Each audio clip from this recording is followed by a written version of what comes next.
Good morning, everybody. What day is it? It's October 22nd. This is, I think, only the second AC of Ops live update. I'll kind of catch you up to speed what we've been doing. There's a lot of stuff going on that isn't worth telling you about yet because it's not really in a place to tell you, but I'll catch you what's been going on. It's been budget season, which is a lot more taxing than I ever thought it would be. But anyway, we're in the middle of it. A lot of stuff got approved, not approved. One of the main things that you guys will like that got approved is we got t-shirts approved.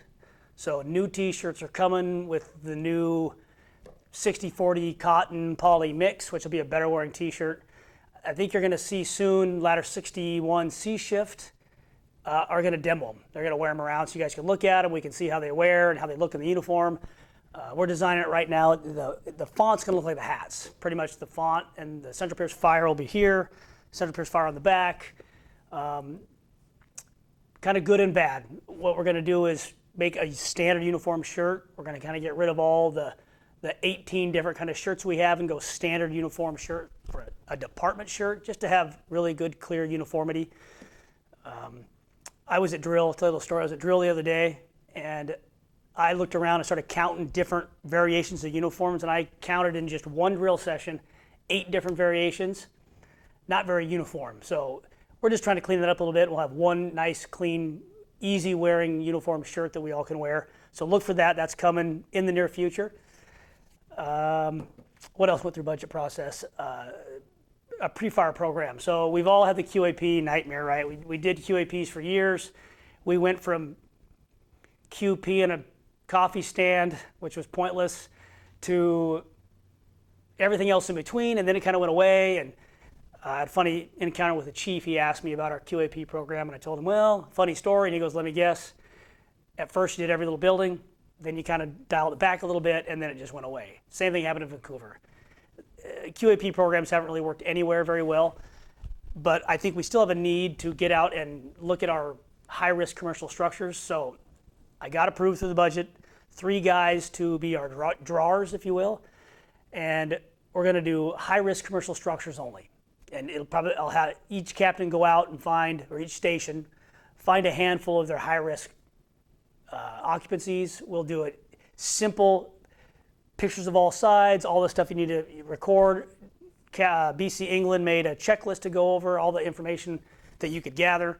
You put it down in a simple drawing, probably send it off to Sobel to live in Dropbox on the MDC, and it'll list by station. It'll be way easier to access, much faster, much less information. There's a lot of information we don't need that we used to put on stuff. So anyway, that's coming. I don't know how that's going to look, who we're going to pick, we'll figure all that out, but just FYI, that made it through the budget process to pay 3 guys to do drawings. So that's coming. Fireground Ops is back. Hooray, right? Anyway, a little bit different this time. I think talking to the guys that did it this last 2 Fridays, they had fun with it. The emphasis is on residential tactics and review. It's pretty much review, but we did something different, which I found interesting, and I think the guys really liked it. We started timing how fast we got water on the fire, how fast we got into the structure for fire control, and how fast we got search and rescue assigned and in the building.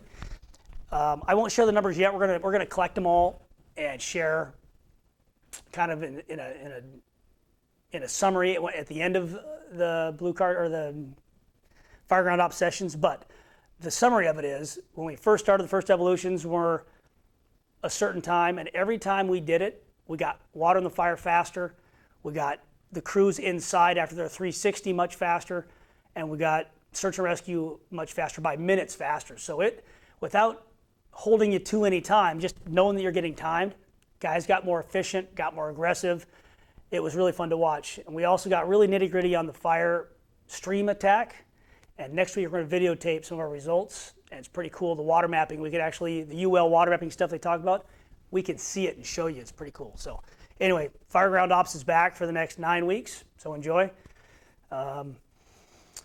What else are we working on? I think a big theme that I'm going to try to bring to Ops from here on out is clarity. I think it's just easier to function in an organization, either following policies, training what you expect of the crews when things are crystal clear. So we're going to work on bringing absolute clarity to policies and training and expectations and everything, just so it's easier to operate in the environment. Gray sucks. If you don't know exactly what's supposed to happen and you kind of make it up, that's not a comfortable place to live. So we're going to try to make things really clear. So policies, we're working on some right now. We're working on emergency response, which is everybody's favorite, right? That one blew up a little bit, but I got some good language to clear that one up. We're working on the uniform policy and the PPE policy. So that's 3 in the works right now, and I want to share with you guys where I've landed on the emergency response policy, because the directive was pretty stark. I get it. That was crystal clear. Maybe a little too clear, maybe a little too black and white. So I landed somewhere in between compared to the old policy, which was pretty vague and left it wide open for interpretation.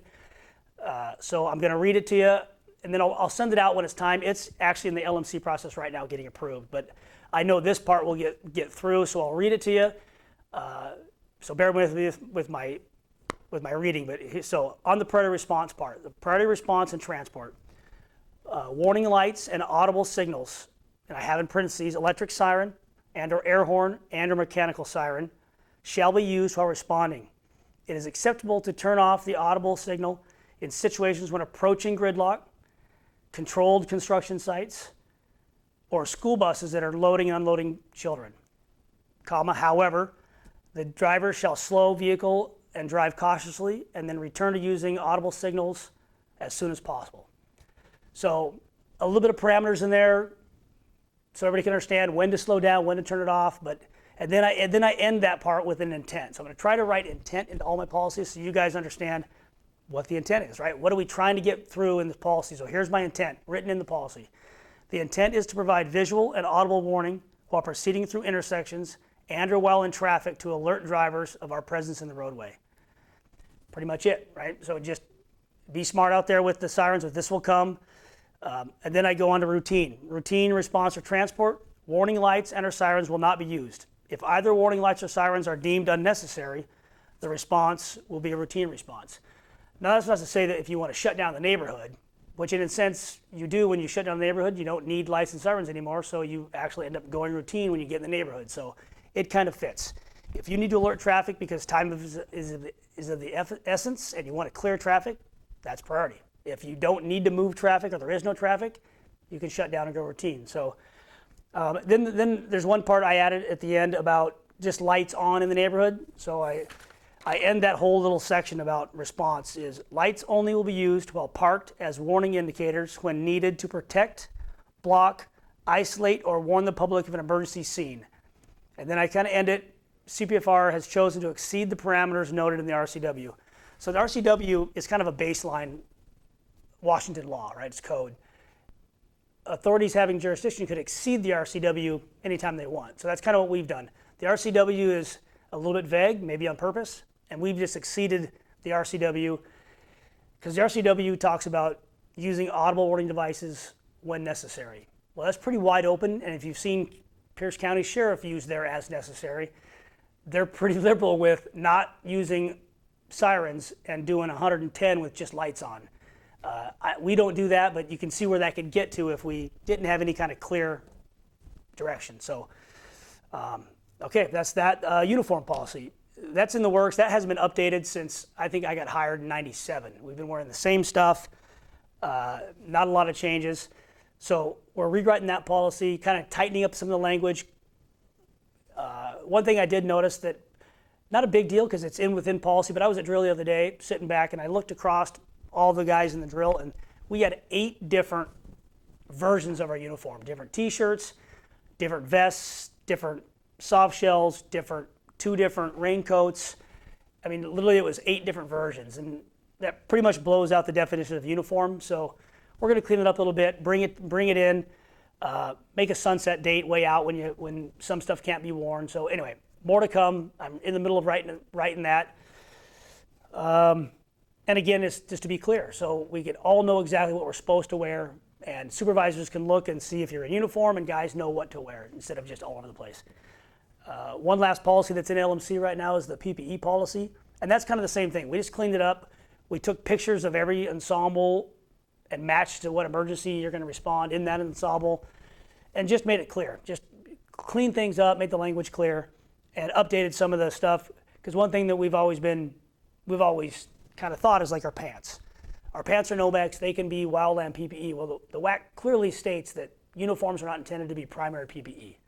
So we've always kind of misread that one. Our pants are not PPE. So now, are they supplemental under something? Sure, they can be, but they're not PPE. So we're changing with the brush pants and all that stuff. We're just updating to come up to modern times. We haven't done this in a long time. So, and then I think one last thing that's in the works is that Officer Academy that's coming. That's open to everybody. There's been some questions about, should captains come, should BCs come, who should come to the Officer Academy? Anybody's welcome to come. It started as just the 8 new officers. We're going to do something for them. We had some scheduling conflicts with those guys. Couldn't get them all in one 2-day session together. Chief Wara said, hey, we got some officer development money. Why don't we open up to everybody? So we did, and everybody's welcome. We're working on the content. The first day is going to be soft skills. Everything ranging from philosophy, strategic big picture stuff, the 222, counseling, coaching. Chief Lawson's going to do his spiel on that whole thing, on counseling and coaching and what I want to say, corrective action. So he has a good spiel on that if you've ever seen it. And then day 2 is going to be on the drill ground, where we'll just do tactical review, sets and reps, a lot of discussion on commercial, residential. We'll just kind of get in the weeds on tactics and sets and reps. So should be a good 2 days, open to everybody. And then I think that's about it, really. I don't want to make this too long. One thing I do want to end with is a quote that I think really helps me focus when I write policy or when I try to explain things. It's a quote by Pat McNamara. I think he's an Army general. I think he is. But anyway, his quote's on clarity. I'll read it to you. The clarity by which something is defined determines the effectiveness of its application. So I think we've seen that. If it's unclear, it's hard to nail it, right? It's hard to get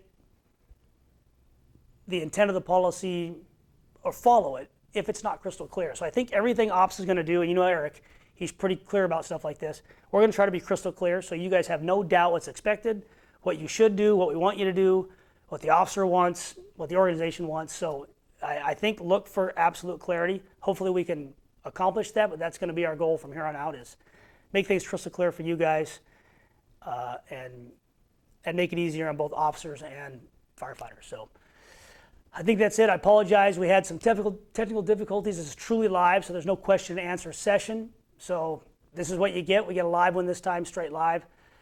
And if you have questions, though, use the chain of command, or if you see me, I'm going to come visit. Fire me up when we get to the table. If nothing else, that's it. That's it from the desk of operations. Thanks. See ya.